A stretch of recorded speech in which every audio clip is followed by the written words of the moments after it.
मालिक मूवी पुलकित द्वारा निर्देशित और कुमार तौरानी और जय शिवक्रमणी द्वारा निर्मित 2025 की भारतीय हिंदी भाषा की एक्शन थ्रिलर फिल्म है। फिल्म में राजकुमार राव मुख्य भूमिका में, उनके साथ प्रोसेनजीत चटर्जी और मानुषी छिल्लर भी हैं। फिल्म 1980 के दशक के अंत में उत्तर प्रदेश के इलाहाबाद में सेट की गई है। कथा में दीपक राजकुमार राव का परिचय कराया गया है, जो एक किसान परिवार का युवक है जिसका जीवन हिंसक मोड़ लेता है। इलाहाबाद विश्वविद्यालय में पढ़ने वाला एक महत्वाकांक्षी छात्र दीपक आदरणीय मंत्री शंकर सिंह सौरभ शुक्ला उर्फ दद्दा का भाषण सुनता है और प्रेरित और उत्साहित महसूस करता है। उनके पिता राजेंद्र गुप्ता एक साधारण किसान, दद्दा द्वारा नियुक्त एक आदमी लंगड़ा द्वारा गंभीर रूप से घायल हो जाते हैं। लंगड़ा अपने आदमियों को बुजुर्ग व्यक्ति पर ट्रैक्टर चलाने का आदेश देता है, जबकि वह अपने मालिक के खेतों को अतिक्रमण से बचाने का प्रयास कर रहा था। प्रतिशोध की इच्छा से प्रेरित होकर दीपक पहले दद्दा से भिड़ता है और जब बाद में पूर्व को ऐसा करने की अनुमति मिलती है तो पंडित की मदद से लंगड़ा का पता लगाता है और उसे बेरहमी से मार देता है। इस शुरुआती हिंसक घटना के बाद दीपक मालिक, स्वामी मालिक उपनाम अपनाता है और अपनी निर्मम चढ़ाई शुरू करता है। वह इलाहाबाद के अस्थिर सामाजिक राजनीतिक परिदृश्य में व्यवस्थित रूप से एक आपराधिक साम्राज्य का निर्माण करता है। राजनीतिक हस्तियों, प्रतिद्वंद्वी गिरोहों और शक्तिशाली विधायक बल्हार सिंह, स्वानंद किरकिरे, अपने गुरु दद्दा और व्यापारिक प्रतिद्वंद्वी चंद्रशेखर, सौरभ सचदेवा जैसे लोगों के साथ जटिल संबंधों को साधता है। चंद्रशेखर बल्हार सिंह को मालिक के बढ़ते प्रभाव से निपटने के लिए राजी करता है।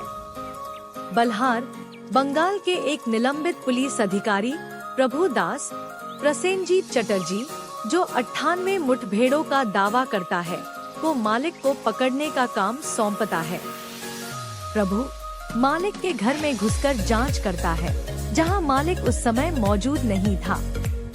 वह मालिक के माता पिता को गालियां देता है और धमकाता है और मालिक की पत्नी शालिनी मानुषी छिल्लर को आंसू बहाने पर मजबूर करता है। बदला लेने के लिए मालिक अपने आदमियों को प्रभु के पोते देबू का अपहरण करने के लिए भेजता है। हालांकि वह देबू को छोड़ देता है, प्रभु को भविष्य में ऐसा न करने की चेतावनी देता है और जाने से पहले उसे खुलेआम युद्ध की चुनौती देता है। चंद्रशेखर रामसेवन घोष की हत्या कर देता है, जो मालिक के व्यवसाय में परिवहन कार्यों के लिए जिम्मेदार था। मालिक दद्दा और बल्हार को अपने व्यावसायिक मामलों में दखल देने के खिलाफ चेतावनी देता है।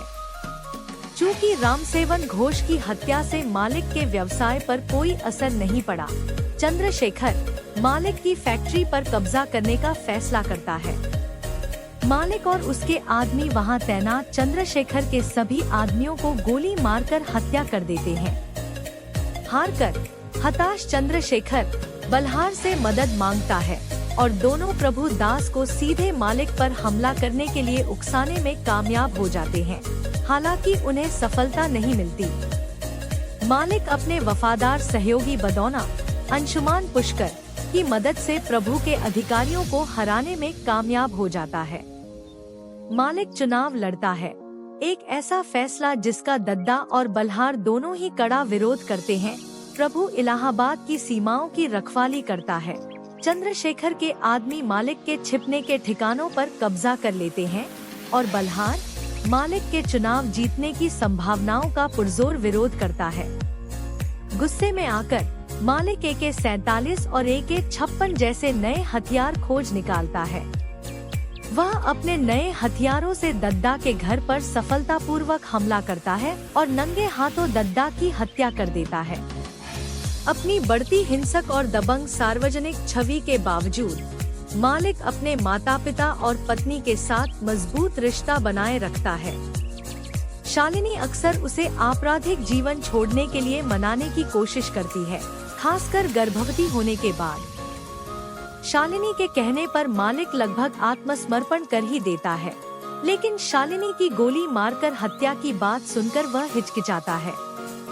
मालिक अकेले ही चारों जिम्मेदार गुर्गों को फांसी पर लटका देता है और फिर चंद्रशेखर की उसके बेटे के सामने ही हत्या कर देता है। बल्हार मालिक को बातचीत के लिए बुलाता है, लेकिन मालिक के गिरोह को जल्द ही पता चल जाता है कि पुलिस ने उन पर घात लगाकर हमला किया है। बल्हार को बदौना गोली मार देता है और गिरोह भाग जाता है। हालांकि एक एक करके मालिक के गिरोह के सभी लोग मारे जाते हैं। पुलिस बल को भी भारी नुकसान होता है, लेकिन प्रभु के निर्देश पर वे मालिक और बदौना को घेरने में कामयाब हो जाते हैं। वहां बदौना मालिक को धोखा देता है और उसे बताता है कि उसने ही प्रभु और बल्हार के साथ मिलकर मालिक की पत्नी की हत्या करवाई थी। बदौना का कभी भी आत्मसमर्पण करने का इरादा नहीं था और वह मालिक के साम्राज्य पर कब्जा करना चाहता था। बदौना के हमले में मालिक गंभीर रूप से घायल हो जाता है, लेकिन बदौना भाग जाता है और पुलिस उस जगह को आग लगा देती है। कुछ महीने बाद बदौना विधायक चुन लिया जाता है और प्रभु को मालिक को गिराने का इनाम मिलता है। हालांकि जब प्रभु कोलकाता में दशहरा उत्सव का आनंद ले रहा होता है, मालिक भीड़ से बाहर निकलता है और फिल्म एक बेवकूफाना क्लिफहैंग के साथ समाप्त होती है, जो शायद एक सीक्वल के लिए एक खुला अंत है।